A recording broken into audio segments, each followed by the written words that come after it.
السلام عليكم، كنتمنى انكم تكونوا بخير وعلى خير. في هذا الفيديو ان شاء الله جيت نخبركم او نذكركم انه غدا الاثنين 22 ابريل كاين اضراب اللي هو وطني في المغرب كامل. غادي يجسدوه الاساتذه بسبب بزاف ديال الاعتبارات، لا داعي انني ندخل في لي ديتاي ديال هذا الاضراب.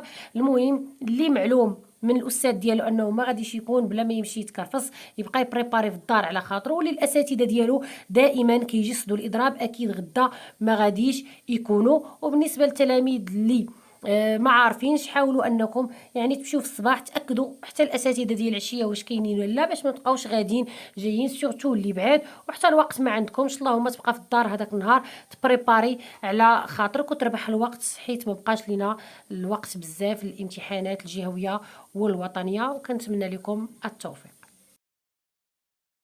لا تنسوا الاعجاب بالفيديو والاشتراك في القناة.